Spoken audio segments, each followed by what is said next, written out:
Good evening friend, स्वागत है आपका अपने ही चैनल द स्मार्ट ज्ञान अड्डा में। जी हाँ फ्रेंड, एक बड़ी खबर। महिला कर्मियों को विशेषावकाश जो दिया जाता है या जिसे हम लोग मासिक चक्र अवकाश या मंथली साइकिल अवकाश या पीरियड अवकाश समझ लेते हैं, ये ऐसी बात नहीं है। ये एमसी अवकाश या पीरियड अवकाश नहीं है, ये विशेषावकाश है। और इसका मातृत्व अवकाश या प्रसूति अवकाश या शिशु देखभाल अवकाश से कोई लेना देना नहीं है। जी हाँ फ्रेंड, मैं बात कर रहा हूँ भोजपुर में एक शिक्षिका पर जो कार्रवाई निकाली गई है प्रखंड शिक्षा पदाधिकारी के द्वारा, इसी बाबत। जी हाँ फ्रेंड, एक बड़े खबर का रहस्योद्घाटन किया जाएगा, या यूं कहे कि उसका विश्लेषण किया जाएगा, या उसके सटीक तथ्यों की जानकारी दी जाएगी। जी हाँ फ्रेंड, नियमावली पर आधारित नियमावली कहती है कि महिला कर्मियों को जो विशेषावकाश दिया जाता है वो मासिक चक्र अवकाश या एमसी या मेंस्ट्रुएशन साइकिल या मंथली साइकिल या पीरियड अवकाश नहीं है, ऐसा नियमावली बता रही है। जी हाँ फ्रेंड, तो सीधे लिए चलेंगे नियमावली में। उससे पहले वीडियो को लाइक कर दे, चैनल पर नए हैं या अब तक सब्सक्राइब नहीं किया है तो सब्सक्राइब कर ले। न पैसा लगता है न खर्चा लगता है, सब्सक्राइब कर लीजिए फ्रेंड्स, अच्छा लगता है। द स्मार्ट ज्ञान अड्डा आपके उज्जवल भविष्य की कामना करता है। जी हाँ फ्रेंड, तो सीधे चलेंगे अगले स्लाइड पर और देखेंगे क्या कुछ खबरें निकल करके आ रही है इस विशेषावकाश से संबंधित। जी हाँ फ्रेंड, सबसे पहले ये पत्र देख लीजिए। प्रखंड विकास पदाधिकारी गरहनी भोजपुर से ये निकाला गया है। शिक्षिका पूनम तिवारी जो उत्क्रमित मध्य विद्यालय आजमनगर गरहनी भोजपुर की शिक्षिका है, जिस पर इस बाबत जो है स्पष्टीकरण देने का आदेश दिया गया है कि आपने जो है उसी पीरियड में, जिसका कि खास करके जिक्र नहीं किया गया है, कि आपने विशेषावकाश लिया था और उसी पीरियड में आसपास में आपने जो है मातृत्व अवकाश ले लिया। तो सबसे बड़ी बात है कि मातृत्व अवकाश जो प्रसूति अवकाश होता है वो शिशु देखभाल अवकाश की श्रेणी में भी आता है। ऐसा कोई जरूरी नहीं कि जब आप प्रेग्नेंट हो तभी आप मातृत्व अवकाश लें।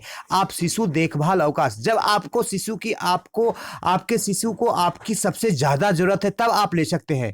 मान लीजिए मेरे शिशु को मेरी सबसे ज्यादा जरूरत है जब पड़ेगा तो मैं उस समय पितृत्व अवकाश लूंगा। मैं ऐसा कोई जरूरी नहीं है कि शिशु के जन्म के समय ही ले लूं।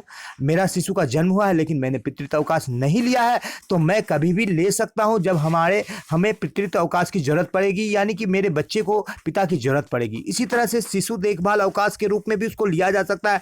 तो यहां पर जो है जिस बाबत व्याख्या की गई है, कई बार गलत व्याख्या किया जाता है विशेषावकाश का, तो ये बिल्कुल ये जो है नियमावली के अगेंस्ट जाता हुआ दिख रहा है और ये अगेंस्ट है, यानी कि विरुद्ध है। जी हाँ फ्रेंड, तो लेके चलते हैं अगले स्लाइड पर और दिखाते हैं कि यहाँ पर आप देख पा रहे हैं कि जो मातृत्व अवकाश है, यहाँ पर देख सकते हैं मातृत्व अवकाश जो है यहाँ पर शिशु देखभाल अवकाश के रूप में भी उसको परिभाषित किया गया है। जी हाँ फ्रेंड, 2 जीवित संतानों के लिए दिया जा सकता है जो सेवा में आने के बाद पैदा लेते हैं, पूर्व की इसमें गणना नहीं की गई है। तो कई सारे इसमें जो है बातें हैं जो निहित हैं, लेकिन सबसे बड़ी बात जो नियमावली है उस तक आपको लिए चलते हैं और दिखाते हैं। यहाँ पर आप देख पा रहे हैं मातृत्व अवकाश और यहाँ पर शिशु देखभाल अवकाश के बारे में भी बात कही गई है।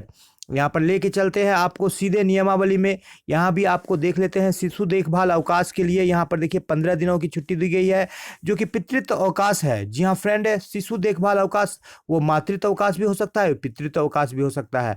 तो अब चलेंगे यहाँ पर देखिए, महिला शिक्षकों को हर माह दे होगा 2 दिनों का विशेषावकाश। इसके लिए कोई भी टाइम टेबल नहीं है। विज्ञान तो ये कहती है कि 45 से 50 साल के उम्र में जो है मासिक चक्र समाप्त हो जाता है। एक महिला 10 से 12 साल के उम्र में मासिक चक्र आरंभ होता है और वो 45 से 50 साल में समाप्त होता है। 450 मासिक चक्र एक महिला को गुजरना पड़ता है। लेकिन ये विज्ञान कहती है, लेकिन सरकार जो नियमावली बनाई है उसमें वो कहती है कि कोई 45 नहीं, कोई 50 नहीं, जब तक महिला सेवा में है तब तक उसे विशेषावकाश मिलेगा, लगातार 2 दिनों के लिए हर एक महीना।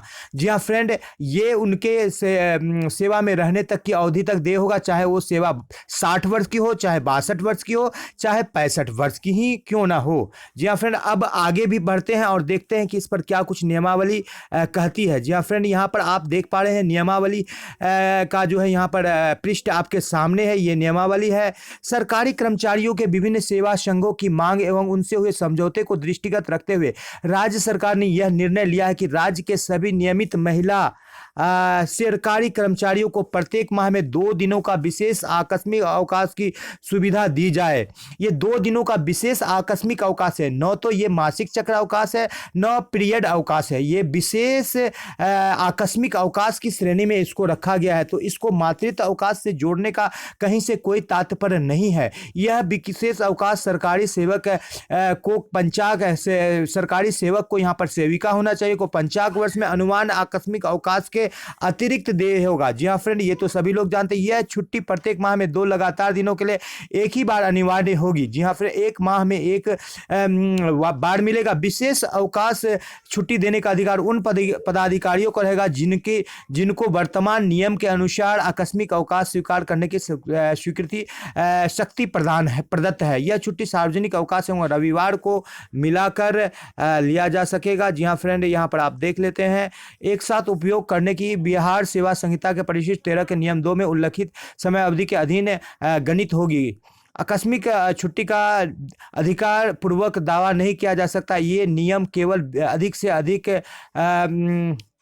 दी जा सकने वाली छुट्टी विहित करते हैं और राज्य सरकार कुछ सरकारी सेवकों को ऐसी छुट्टी स्वीकृत करती है। तो यहाँ पर ये जो सबसे बड़ी बात निकल करके आ रही है कि इसको विशेष अवकाश के रूप में, विशेष आकस्मिक अवकाश के रूप में इसको रखा गया है। इसको कोई पीरियड या मासिक चक्र अवकाश का नाम नहीं दिया गया है। तो इस बाबत जो है भोजपुर के प्रखंड विकास पदाधिकारी द्वारा जो शिक्षिका पर कार्रवाई करने की बात की गई है, या यहाँ पर आप देखते हैं कि कई बार कई प्रधानाध्यापकों के द्वारा जो स्वीकृत नहीं किया जाता है, कभी उम्र के तापत, कभी कि 1 महीना नहीं पूरा है, तो ये सब बिल्कुल बेबुनियाद है। और बार बार इस बाबत पत्र निकाला गया है कि हर एक माह 2-4 दिन आगे पीछे भी हो सकता है महिला में 2 दिनों का विशेष अवकाश महिला को देना है। ये पीरियड से इसको बिल्कुल नहीं जोड़ना है, क्योंकि इस तरह की बातों को कहने में महिला झिझकती है, जिस बाबत काफ़ी लंबा चौड़ा बहस और लंबा चौड़ा नियमावली में डिस्कशन किया गया है कि किस तरह से मासिक अवकाश की, किस तरह से विशेष अवकाश की शुरुआत हुई थी और किस तरह से दिया जा रहा है।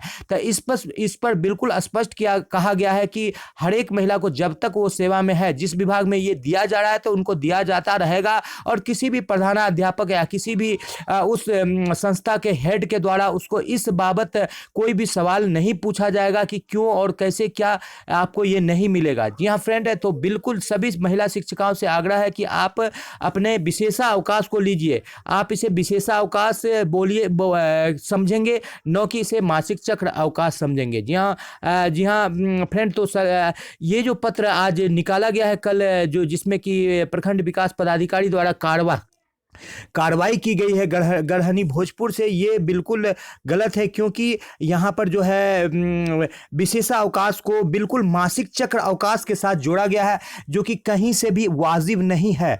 इसको जोड़ना बिल्कुल गलत है। विशेषा अवकाश और मातृत्व अवकाश, जिसे हम शिशु देखभाल भी अवकाश कह सकते हैं, दोनों अलग अलग बातें हैं और दोनों अलग अलग अवकाश है। और शिशु देखभाल अवकाश विशेषा अवकाश से बिल्कुल स्वतंत्र है। तो इस बाबत द स्मार्ट ज्ञान अड्डा सभी महिला शिक्षिकाओं की और खास करके सभी शिक्षकों को ये इस बात से अवगत कराती है कि यदि आपके ज्ञान में कोई ऐसी बात है जो यहाँ पर बताया जा रहा है, तो बिल्कुल आप बिल्कुल कमेंट कीजिए। और यदि मेरी बात पसंद आ रही है तो बिल्कुल आप उसको सपोर्ट कीजिए।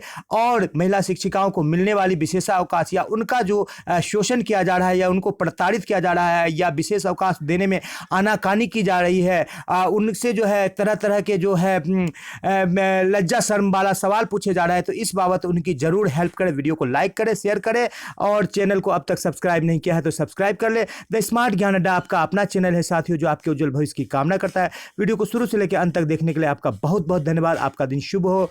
जय हिंद, जय भारत, वंदे मातरम।